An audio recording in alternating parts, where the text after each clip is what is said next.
Our guest host this morning is making his first stop on his book tour, and it's with us this morning. Joe Stiglitz, 2001 winner of the Nobel Prize in Economics, professor at Columbia University, also author of the new book, Free Fall, America, Free Markets, and the Sinking of the World Economy.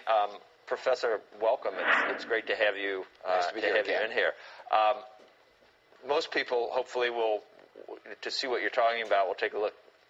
Take a look at the book. But in a nutshell, what is the thesis? What is the thrust of what you're trying to tell us in the book? What I'm trying to do, and it's not an easy story, but it's trying to explain how we got into the mess, how the financial sector failed to perform essential societal functions of allocating capital, managing risk. There's a theme here of trying to peel back the onion, because you try to ask the question, well, why did they fail? The role of incentive systems, the role of the too-big-to-fail banks. Then how was it that we really didn't do as good a job in addressing the crisis after it occurred? Even though we're here talking, breathing, ATM machines are working, the Citigroup is going to report results. We saved the economy. We pushed it to the brink, and then we pulled it back from the brink. We're okay so far. In that sense, we're okay. But if you're one of 6 American workers who would like to get a full-time job and can't, it's not okay. It's not okay. If you're one of the 1 out of 4 Americans with mortgages that are underwater, you're not okay. In your view, before the collapse, because a lot of these things weren't going that well even before the financial crisis in terms of people wanting to get jobs, the income inequality, would you say that capitalism was starting to fail, in your view, even before the financial crisis? Oh, there were clearly problems with the way we had let the market economy go. I'm a very strong believer in the market economy, but I also believe you need to have rules. Every game needs rules and referees, and if you don't have the right rules, you don't have the right referees, the game doesn't work. Right. And we stripped away all the rules, and that's one of my main criticisms. What were the most important ones? Glass-Steagall? Repeal of the Glass-Steagall was one of the things, but it was also not introducing the new rules with the changing market economy. We had derivatives, credit default swaps. It was very clear, particularly after the 1998 long-term capital management, where one company almost brought down the global financial system, that we needed to do something. And yet, we passed a law saying the regulators couldn't do anything. And we have to remember, for almost a half century after the last Great Depression, we put in regulations. And not only the United States, but in fact the whole global financial system really went for this 5 decades without a serious financial crisis. We stripped away the regulations, and we've had, around the world, over 100 financial crises in the last 30 years.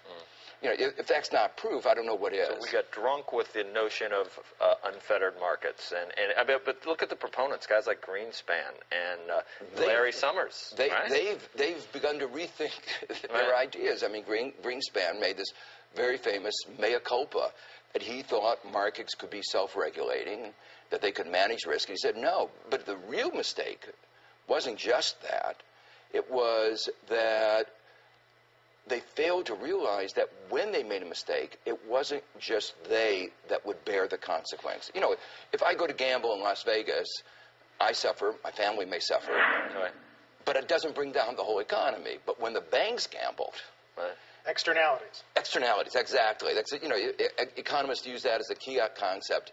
There are huge externalities, and when there are large externalities, there's a mismatch between private returns and social benefits, and that's what regulation is. Try to get them aligned. You never do it perfectly, but we got very, very badly out of line. So, what do you say to those who are now responding to new policies by saying they're overdone and we need to get back to actually letting markets operate unfettered?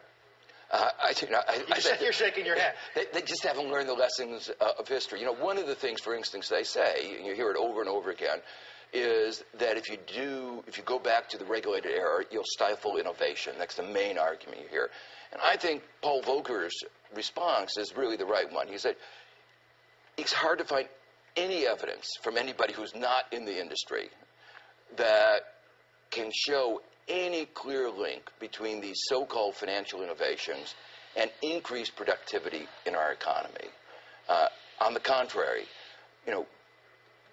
I mentioned before, one of the main functions of the financial markets is to manage risk and create new products to help people manage risk. They created new products that increased risk. And who picked up the tab? The taxpayer. That's one of the reasons why so many Americans are losing their homes. They created worse financial products. Is there a government anywhere in the world that you think has struck the right balance through all of this? Well, government's always, you're always changing, and there's always, but going back to the mortgage market, Denmark has had what they call Danish mortgage system, Danish mortgage bonds, that has worked for over 200 years. Much better system than Americans. We've had repeated crises. We had the S&L crisis just 20 years ago. So, there's a model of, in one area, something that worked. So managing a much less complex economy. Obviously, yeah. And so I'm not faulting, in a sense, the fact that you're never going to get things perfect. But there never was a strong, compelling economic argument for deregulation, because we always understood this notion of externality. There was another change that occurred particularly in the last 20 years, which is the problem that I refer to as agency. That an awful lot of people are not managing their own money. Old style 19th century capitalism, I owned my company. Right. I made a mistake. I bore the consequence. Right. Today, most of the big companies, you have managers who, when things go well, they walk off with a lot of money. When things go bad, the shareholders bear the cost. But it's even worse than that, because the people giving the money to the companies are like pension funds. They're managing it on behalf of other people. So we have this system, layers and layers of agency costs. And then on top of that, there's a put that the government gives all of them because they're too big. Exactly. So there's even another safety net that goes even. So it's just moral hazard everywhere. Moral hazard everywhere, and it's gotten a lot worse. And that's one of the themes, that a system that worked got a lot worse. I see what you're saying. You're using other people's money, and you're going to get bailed out if you blow their money anyway. And your bonus is based on the returns you get for other, or not. In the short run. In the short run, the incentive structure. No way to run a capitalist. It's not capitalism. It's not capitalism. It's not capitalism that's wrong. In fact, I call it ersatz capitalism, where you socialize the losses and you privatize the gains, and that's no way of running an economy that's going to work. So there you go, everybody. Joseph Stiglitz, and I'm not saying that he doesn't know what he's talking about. He obviously does. He's a very intelligent man, and this is his area of expertise. The one thing that I do have to say, though, and stipulate here in this video, is that you have to watch him, because he, yes, he is right. The two things that he's right about are the derivatives market and the Glass-Steagall Act. But you also have to remember, he quoted Paul Volcker, who was set up, who was put in this position, who was in the White House economic, advisory for a purpose, because we are like a mirror of the Carter administration, and that's Obama is like Carter himself, and it's going to be high inflation and high unemployment, and but yeah, as far as him saying deregulation and there was never a cause for it and all that, and you can say what you will, but this was a coordinated effort. This was an economic attack against the American people and the taxpayers. And this is corporatism. He said socializing, privatizing the benefits and socializing the risk and all that. That's fascism. That's corporatism. And he's not going to say that.